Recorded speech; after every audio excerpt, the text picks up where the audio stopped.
Monument Valley 3 has just launched as part of Netflix Games, just over a decade since the original game was released. Having enjoyed the first two titles, and with an expensive Netflix subscription still draining my bank account balance, I figured I might as well give it a shot.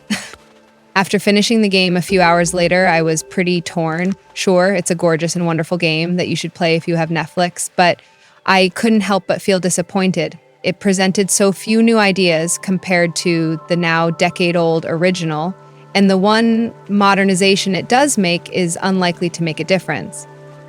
Obviously, there are many things that Monument Valley 3 does well, like its predecessors. It's a relaxing, audio-visual experience more than a true puzzle game. Every level is wonderfully crafted with moving bridges and spinning doodads to guide you to the end of each level. Those levels are short, typically taking 5 minutes or so, with 10 levels in total. As you would expect, later levels tend to be longer and more complex, although they never extend beyond the duration of a long trip to the bathroom. I don't think I need to elaborate more. One of my favorite levels has a kind of papercraft origami vibe with wonderful textures and mechanics to suit. Sadly, that level was on the shorter side and the style was never seen again. As someone who loves papercraft and pop-up books, I would gladly play an entire game that looks like this.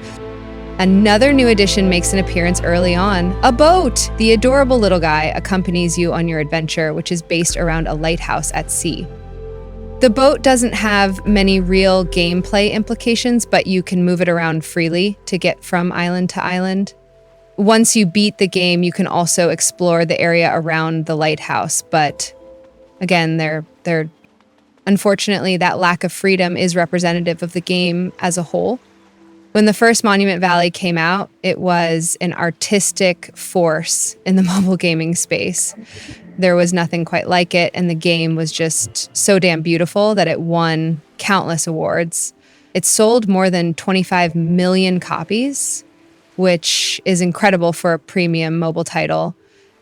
But as a game, it wasn't perfect. The levels were short and easy, and there wasn't really much beyond mere eye candy.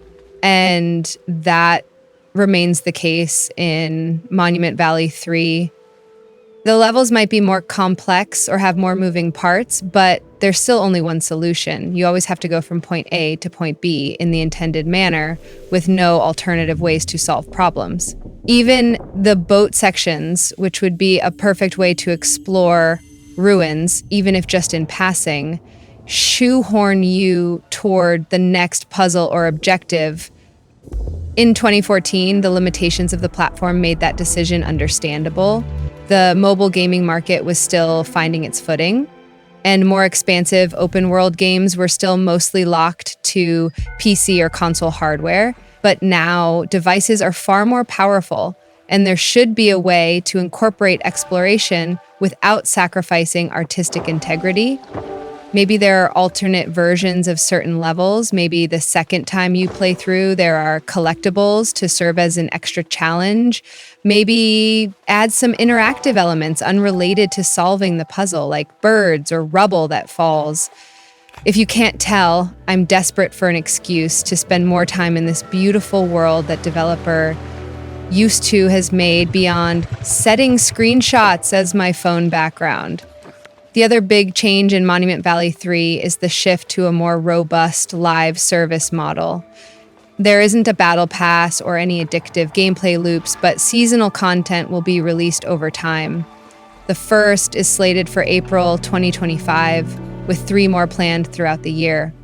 While I appreciate the commitment to add more content, previous games had paid DLCs.